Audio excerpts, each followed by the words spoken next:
حضرت علی رضی اللہ تعالی عنہ،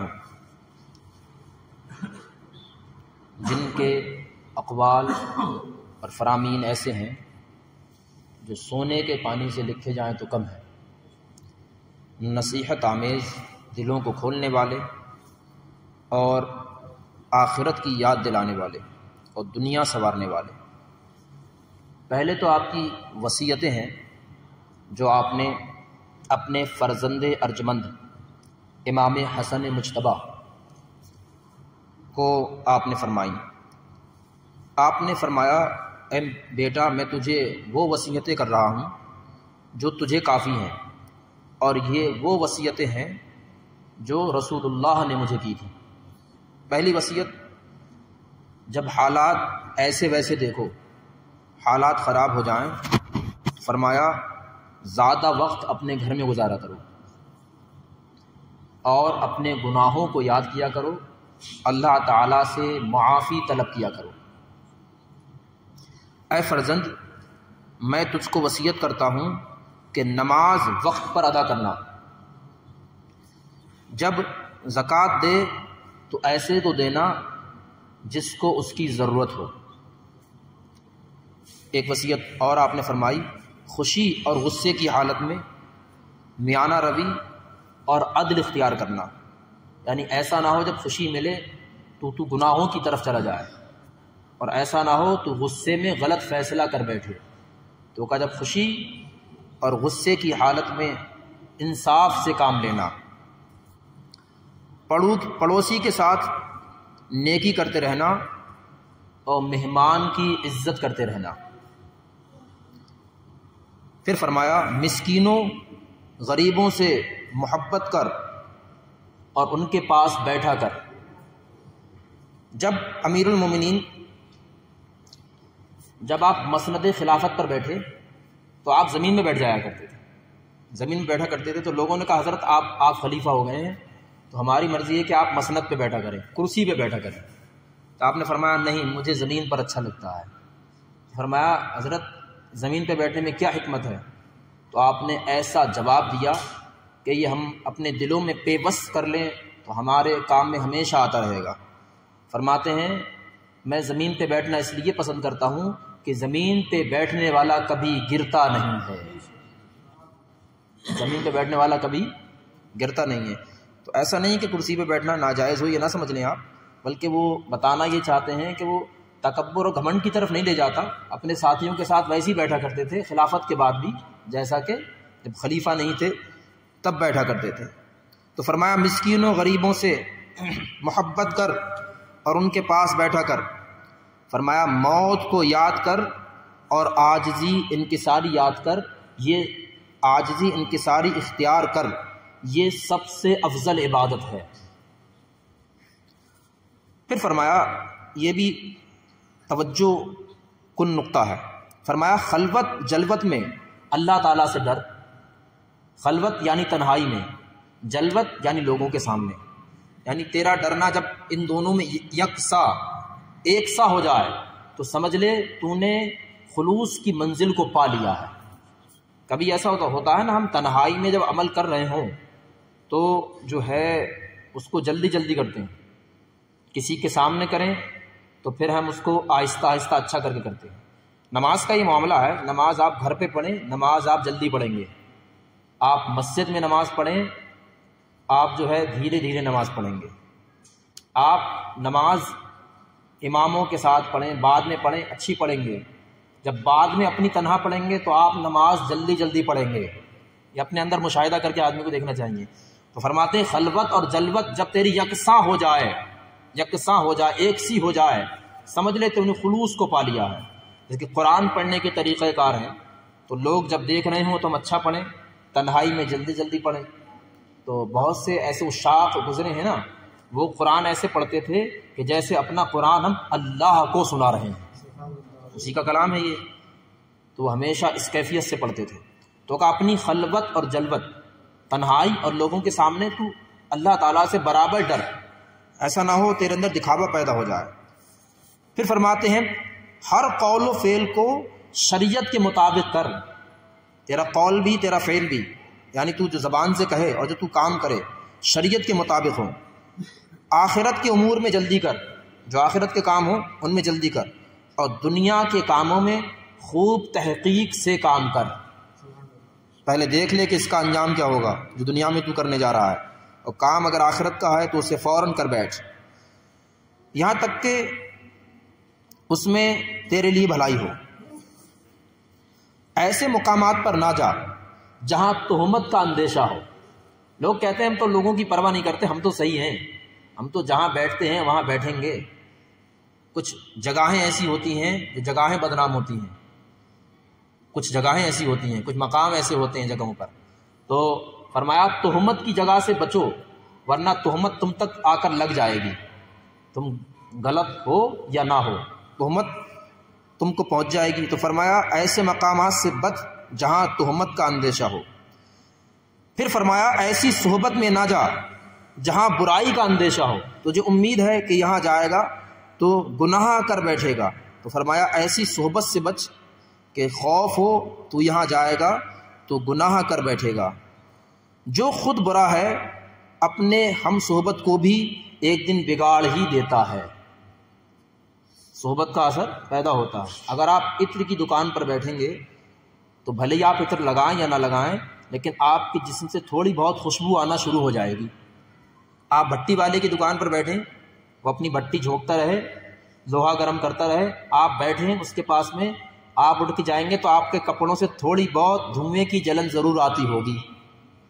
فرمایا صحبت کا اثر آدمی کے اندر پہنچتا ہے. تو فرمایا اپنی صحبت کو بہتر کر، جہاں خوف ہو کہ برائی ہوگی اس جگہ سے دور رہے. پھر فرمایا اپنے تمام اعمال کو اللہ تعالیٰ کے لیے خاص کر اور اسی کے لیے خالص کر، کیونکہ وہی سارے اعمال کی جزا دینے والا ہے.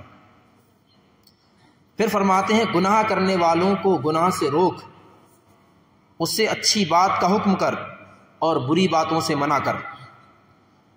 پھر فرمایا نیک و صالح شخص سے دوستی رکھ، اس سبب سے کہ تو بھی نیک ہو جائے گا. نیک آدمی کی محبت، نیک آدمی کی صحبت نیک بناتی ہے. فرماتے ہیں فاسق و گناہگار شخص سے کنارہ کر اور دل میں اس کو برا سمجھ. یہ نہیں کہہ رہے اسے زبان سے برا کہے، اس پر تان و تشنی کر، کہتے ہیں اسے دل میں برا سمجھ، اپنے ہر کام میں اس کو دور رکھ تاکہ ایسا نہ ہو کہ تو بھی اس جیسا ہو جائے. سمجھانے کے لیے اس کے قریب جاتا رہے. پھر فرماتے ہیں بازار میں بے ضرورت نہ بیٹھ، بازار میں بے ضرورت نہ جا اور نہ بے ضرورت وہاں سے گزر، کیونکہ بازاریں جو ہوتی ہیں فتنوں کی جگہ ہوتی ہیں.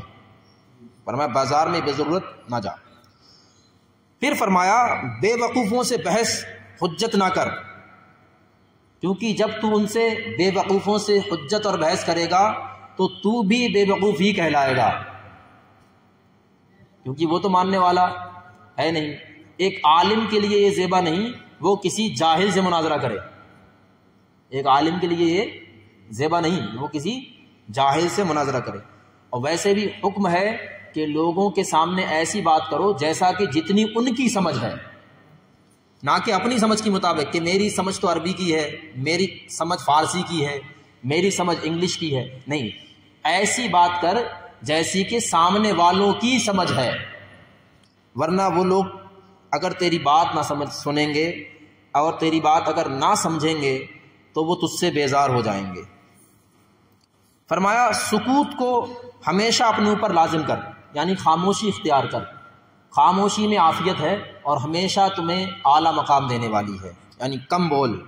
اور فرمایا جب کوئی زیادہ بولتا ہے تو زیادہ بولنا اسے غیبت کی طرف لے جاتا ہے، برائی کی طرف، لوگوں کی برائیاں کرنے لگتا ہے، اور اسے زیادہ بولنا جھوٹ کی طرف لے جاتا ہے.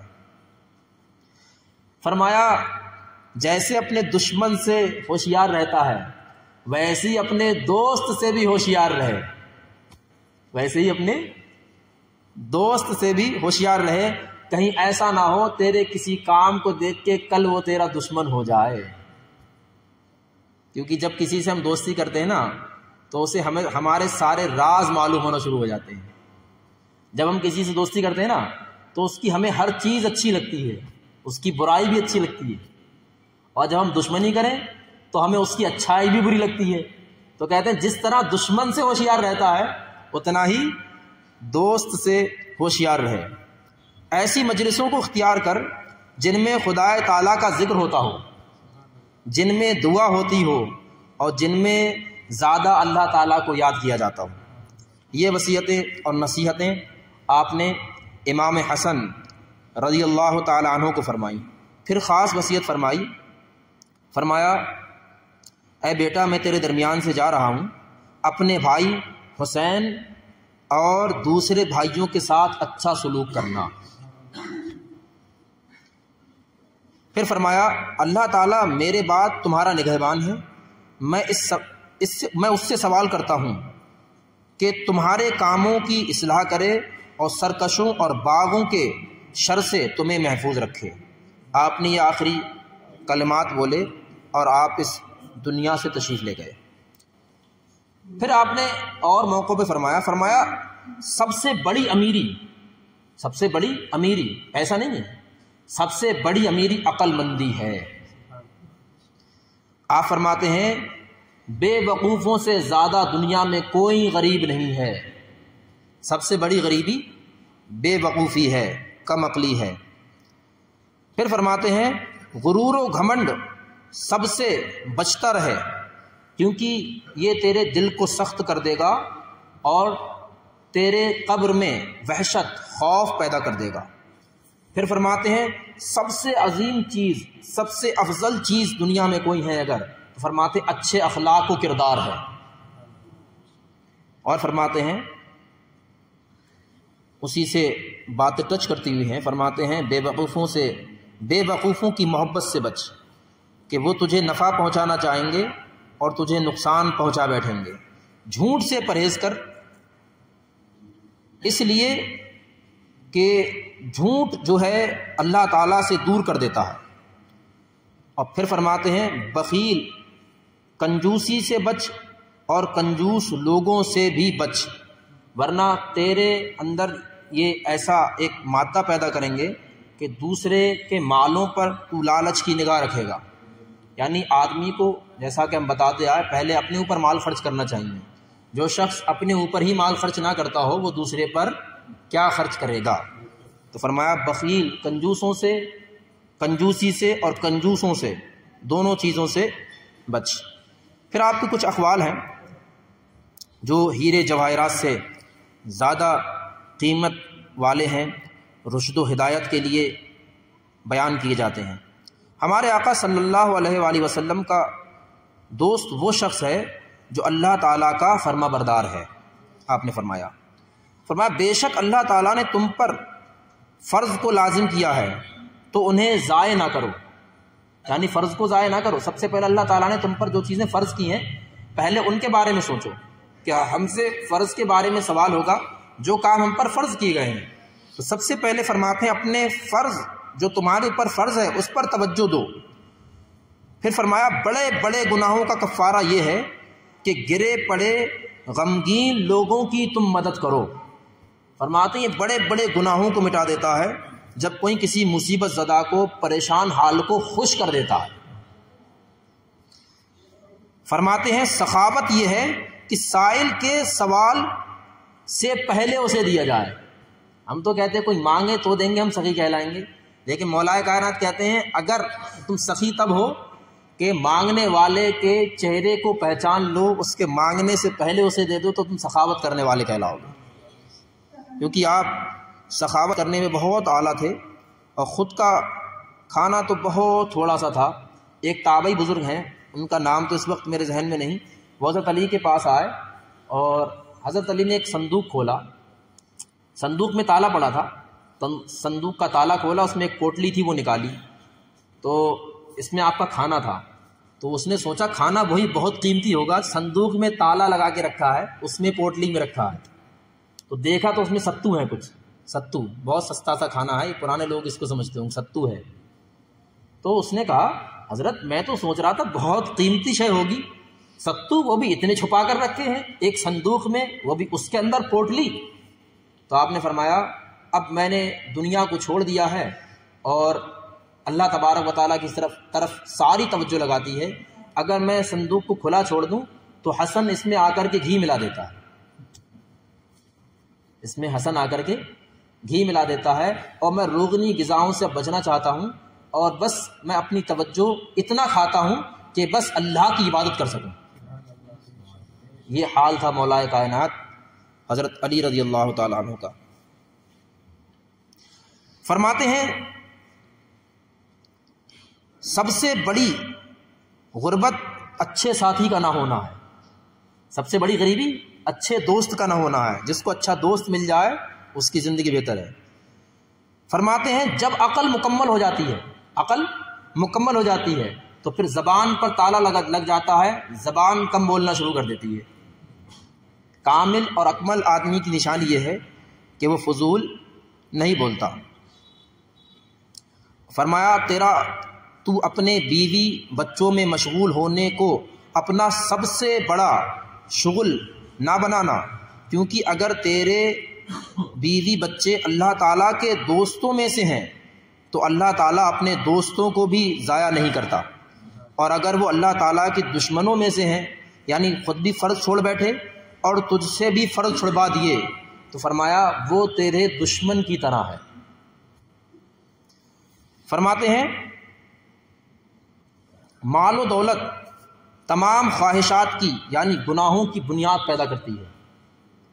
یعنی اگر کوئی شخص مال کا حق ادا نہ کرے تو وہ گناہوں کی طرف چلا جاتا ہے. اس پہ ہم نے پورا خطاب ہمارا بھی کچھ دنوں پہلے کا موجود ہے، اسے آپ دوبارہ سن سکتے ہیں.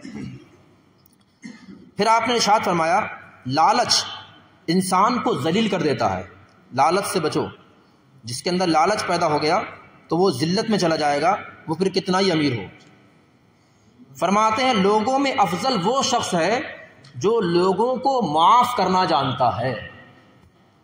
معاف کرنے والا بہت بڑا ہوتا ہے. کسی نے آپ کے ساتھ کوئی غلطی کر دی، آپ کا دل دکھایا تھا، آپ کو پریشان کیا تھا، لیکن اب وقت آ گیا ہے، اللہ تعالیٰ نے آپ کو سرخروئی دے دی، تو اب یہ ہے کہ آپ اسے معاف کر دیں، آپ اسے معاف کر دیں.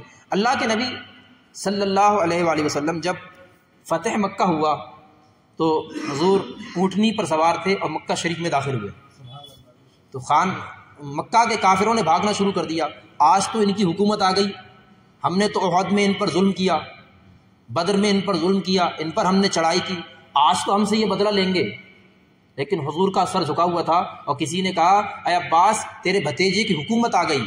تو حضرت عباس کہتے ہیں یہ حکومت کی شان نہیں ہے، یہ تو نبوت کی شان ہے.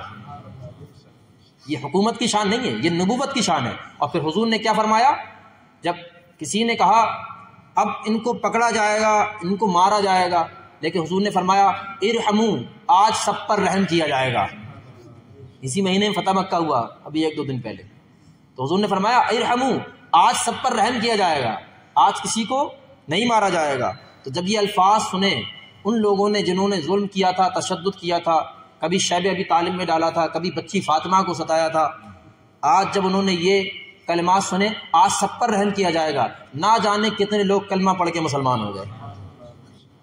وہ جو خانہ کعبہ کی چابی نہیں دیا کرتے تھے، اندر جا کے حضور نماز پڑھنا چاہتے تھے، آج وہ صف میں کھڑے ہوئے ہیں، تھر تھر کانپ رہے ہیں، کیونکہ حضور نے ان سے کہا تھا ایک دن چابی تم مجھے یہ دو گے. ایک حضور نے فرمایا میں یہ چابی نہیں دوں گا، تو خود ہی تالے کو کھول دے، میں جا کے اندر نماز پڑھنا چاہتا ہوں، چابی تیرے پاس ہی رہے گی. تو یہ حضور کی شان تھی. تو مولا کائنات فرماتے ہیں یہ میں نے جو تم تک باتیں پہنچائیں، تو فرمایا یہ وہ باتیں تھیں جو میں نے رسول اللہ سے سیکھی تھیں.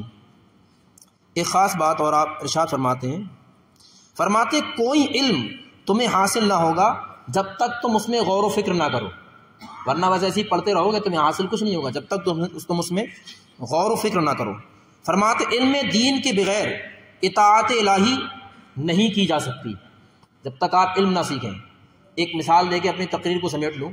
آج آپ لوگ یہاں نماز پڑھنے آتے ہیں، روزہ رکھتے ہیں، نکاح کرتے ہیں، حج کرتے ہیں، زکوٰۃ دیتے ہیں، جتنے کام کرتے ہیں، آپ سے کہا جائے فوراً آپ کرنا شروع کر دیتے ہیں.